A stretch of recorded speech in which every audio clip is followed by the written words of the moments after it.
আমার স্ত্রী আমার সাথে থাকলে কখনো মাতৃত্বের সুখ পাবে না, তাই রিপোর্ট পাওয়ার ঠিক 2 ঘন্টার ব্যবধানে সে আমাকে রেখে চলে যায়। সত্যি বলতে এতে আমার বিন্দুমাত্র কষ্ট নেই, কারণ একজন অক্ষম পুরুষকে তার স্ত্রী ফিরে যেতে পারে, আর কেউ যদি সত্যিকার অর্থেই তার সঙ্গীর সুখ চায় সে পুরুষ এটা মেনে নিবে।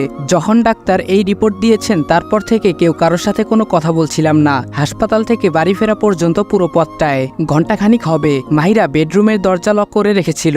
আমি সোফায় বসে ভাবছিলাম কি করে মাহিরাকে বলবো আমায় ছেড়ে যাওয়ার কথা। আমি নিজেই মাহিরাকে বলতে চাচ্ছিলাম তুমি আমাকে ছেড়ে চলে যাও। আমার মনে হচ্ছিল সে নিজে এরকম কিছু করবেই না, তাই আমাকেই তাকে মানাতে হবে। আমার মাহিরা তো পুরো একটা বাচ্চাদের মতো, অল্পতেই কষ্ট পেয়ে বসে। এই জিনিসটা কিভাবে সে নিবে? কিন্তু কিছুক্ষণ পর দেখি সে বাইরে বেরিয়ে এসেছে, সাথে তার লাগেজ প্যাক করে ফেলেছে এবং আমাকে এসে মাহিরা নিজে বলল তোমার সঙ্গে থাকা আমার আর সম্ভব নয়, আমি চলে যাচ্ছি। ইরাদ শোনো, শারীরিক সম্পর্ক করে সুখ দিতে পারলে আর গিফট দিয়ে মন ভুলিয়ে রাখতে পারলেই হয় না, বাচ্চা দিতেও পারা লাগে। কিছু থেকে কিছু না, তুমি আমাকে আহ্লাদ দেখাও, এসবে কিছু হয় না। ইরাদ কলিজার ভেতর পুড়ে যাচ্ছিল তার মুখে এরকম কথা শুনে, কিন্তু এটাই তো সত্যি।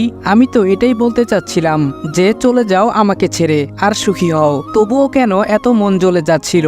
এখন যে আমার শক্ত হতে হবে, এতে সে থেমেছিল না। আরো নানান কথা আর অভিযোগ তুলে ধরেছিল সে।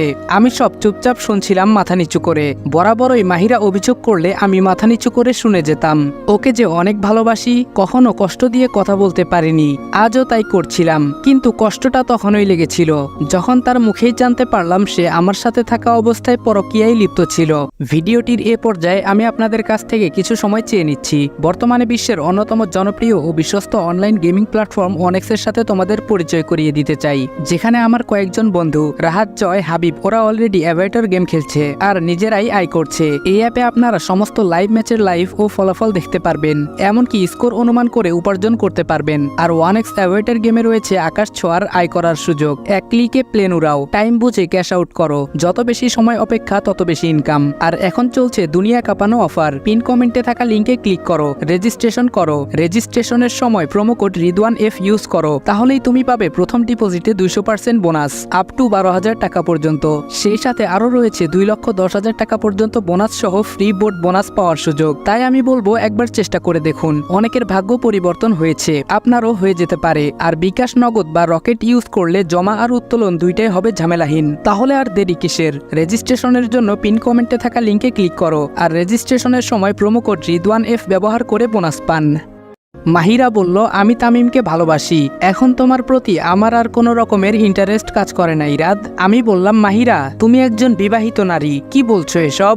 মাহিরা বলল এখন কিসের বিবাহ আর কিসের কি, একটা সংসার বেঁধে রাখতে হলেও বাচ্চা লাগে, আমাদের কোনো বাচ্চা নেই, আর না আমার আছে কোনো পিছুটান। তোমার মতো একটা পুরুষের সাথে আমার থাকার কোনো ইচ্ছা নেই। সারাদিন যখন কাজে ব্যস্ত থাকতে আমাকে সময় দিতে পারতে না, তখন তামিম ছিল আমার জন্য, ওর সাথেই আমি সময় কাটাতাম। আমাকে সে ভালোবাসা দিয়েছে, তাই আমি আজকে শুকরিয়া করি আল্লাহর কাছে, তিনি আমাকে সত্যিটা বলার সাহস আর সুযোগ দিয়েছেন। এগুলো বলে সে চলে গেল, একটা বারও পেছনে ফিরে তাকাইনি। আমি মাটিতে বসে পড়েছিলাম। মাহিরার কথায় আমি বাকরুদ্ধ হয়ে গিয়েছিলাম। সেই মুহূর্তের কষ্টটা কাউকে বলে বোঝানোর মতো নয়, কারণ একদিন 2 দিন তো নয়, আমরা তো 2 বছর প্রেম করে বিয়ে করেছিলাম। 2.5 বছর আমাদের বৈবাহিক সম্পর্ক ছিল। ভালোবাসতে তাকে আমি কখনো কার্পণ্য করিনি, তার বলা প্রত্যেকটা কথা আমি শুনেছি, তাকে খুশি রাখার চেষ্টা করেছি সর্বদা। তারপরেও কেন সে এভাবে আমাকে ধোঁকা দিল? আমার ভালোবাসায় কি কোনো কমতি ছিল? এসব ভাবতে ভাবতে ইচ্ছে করছিল নিজের এই জীবনটা শেষ করে দেই, কিন্তু তখনই আজানের ধ্বনি আমার কানে আসে। হঠাৎ মনে হলো না আত্মহত্যা মহাপাপ, তাহলে তো দুনিয়া আখিরাত কিচ্ছু পাবো না আমি। নিজের জন্য না হলেও তো আল্লাহর ধর্মকর্ম করার জন্য আমার বেঁচে থাকতে হবে, না হলে যে আমার মৃত মা বাবার আত্মা কষ্ট পাবে। পুরোপুরি 3 মাসের প্রসেস আজকে শেষ হলো। আমার স্ত্রী এখন আর আমার নেই, সে আমার প্রাক্তন স্ত্রী হয়ে গিয়েছে। কোর্ট থেকে সারাদিন পরে বাড়ি ফিরলাম। শেষবারের মতো মাহিরার চেহারাটা দূর থেকে দেখেছিলাম। তাকে তামিম ছেলেটার পাশে খুব হাসি খুশি দেখাচ্ছিল। কেন যেন বাড়ি ফেরার পর থেকেই হাত পা নিস্তেজ হয়ে আসছে। আবহাওয়াটা আজকে বেশ গরম ছিল, আষাঢ় মাস কেউ বলবে না। কোনো রকমে গোসলটা সেরে আসলাম। মাগরিবের আজানের মধুর ধ্বনি চারদিকে ছড়িয়ে পড়েছিল।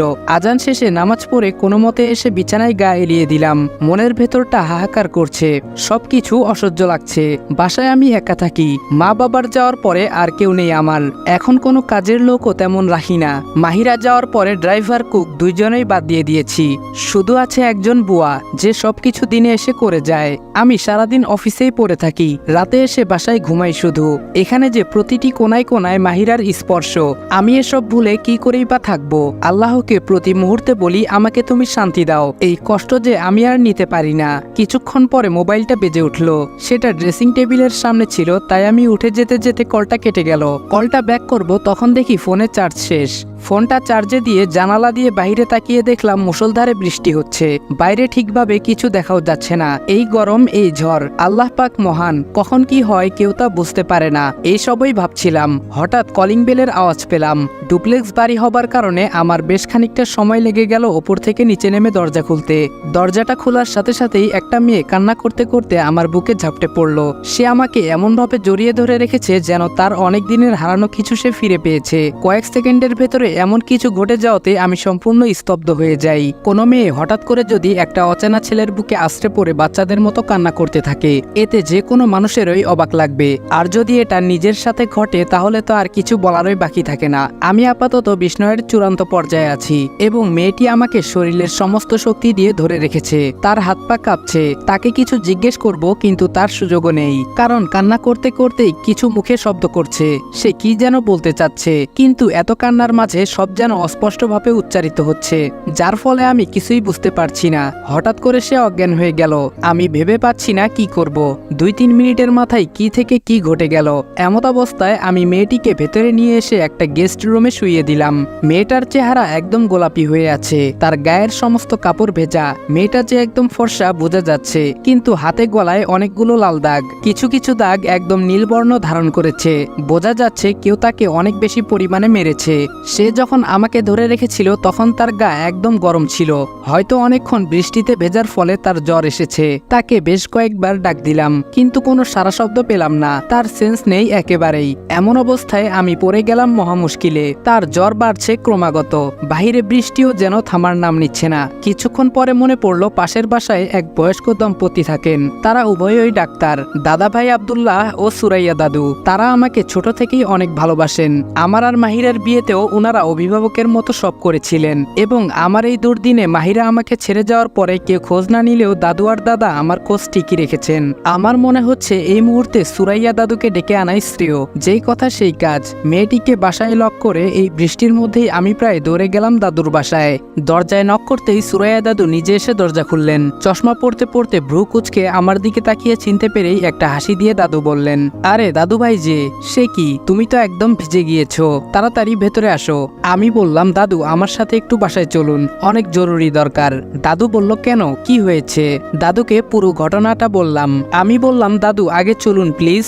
দাদু বলল, দাঁড়াও, ছাতাটা আর কিছু ওষুধ নিয়ে আসি, আর হ্যাঁ সাথে টুনিকেও নিয়ে যাই। আমি মাথা নেড়ে হ্যাঁ বোঝালাম। দাদু রুমে ঢুকে মেয়েটার অবস্থা দেখে আমার দিকে একবার তাকায় আর একবার মেয়েটার দিকে। তারপর মেয়েটার গায়ে হাত দিয়ে রেখে আমাকে বললেন, দাদু ভাই এর অনেক জ্বর, জামা পাল্টে দিতে হবে। কোনো জামা আছে বাসায়? আমি বললাম, হ্যাঁ ঘরে পরার কিছু জামা আছে মাহিরার, সে ওগুলো রেখে গিয়েছে। দাদু বলল, এনে দাও আমাকে। একটা বাসন্তী রঙের সালোয়ার কামিজের সেট আর হেয়ার ড্রায়ার নিয়ে দাদুর হাতে দিয়ে আমিও রুমে এসে চেঞ্জ করে নিলাম। ইতিমধ্যে মেঘের বিরাট বর্ষণ থেমে গিয়েছে। বাহিরে হিমেল হাওয়া বইছে, তবে হালকা হালকা ঝিরিঝিরি বৃষ্টি পড়ছে। পরিবেশে এক প্রকার শান্তি বিরাজ করছে। মনে হচ্ছে সব ধরনের আবর্জনার স্তূপ মুছে গেছে, সব পরিচ্ছন্ন হয়ে গেছে। সবকিছু এখন ঠিকভাবে হবে। কি যেন আজকের আকাশ বাতাস কিছু বলতে চাইছে। কিছুক্ষণ পরে নিচে এসে দাদুকে দেখি মেয়েটাকে ঠিকঠাক করে দিয়েছেন। টুনি পাশে বসে মাথায় জলপটি করে দিচ্ছে। দাদু বলল, ইরাদ ওর অনেক জ্বর দাদু ভাই, জ্ঞান ফেরা পর্যন্ত জলপটি করা লাগবে। আর মেয়েটাকে দেখে যা বুঝলাম, মনে হচ্ছে সে ভালো ঘরের, চেহারাটাও কত নিষ্পাপ। ইরাদ শুধু মনোযোগ দিয়ে দাদুর কথাগুলো শুনে ভেদটা বুঝতে চেষ্টা করছে। সে তো মেয়েটার দিকে দরকারের খাতিরে শুধু তাকিয়ে দেখেছিল একবার। আসলে তার দেখার কোনো ইচ্ছেও নেই। মাহিরা ছাড়া যে ইরাদের মনে কোনো চেহারা কখনো ধরেনি, আর সে নিজে থেকে কাউকে দেখতেও চায়নি, এমনকি আজও চায় না। দাদু বলল, খেয়াল করেছো দাদু ভাই, ওর কানে গলায় খুব মার্জিত আর রুচি রীতিসম্মত গহনা, গলায় একটা চেন, কানে টোপের মতো এর ছোট ঝুমকা করে 2 জোড়া দুল, 2 হাতে 3টা করে একদম পাতলা স্বর্ণের আংটি। গহনাগুলো পুরনো দিনের খাঁটি স্বর্ণের এই ডিজাইনগুলো, এবং পায়ের নুপুরগুলো দেখো, এই ডিজাইন আমাদেরও আগের সময়ের। ইরাত দাদুর সাথে মাথা ঝাঁকিয়ে সম্মতি দিল। এর কিছুক্ষণ পরে মনে হলো দাদুকে অনেকক্ষণ ধরে রেখে দিয়েছে, উনার তো বাসায় যাওয়া উচিত, বয়স্ক মানুষ, দেরি হয়ে যাচ্ছে। আমি বললাম, আচ্ছা দাদু আমি আছি, চলুন আপনাকে আমি দিয়ে আসি বাসায়। দাদু বলল, ঠিক আছে, কিছু দরকার পড়লে আমাকে কল দিও, বোকার মতন কষ্ট করে আসতে হবে না। আমি বললাম, জি অবশ্যই দাদু।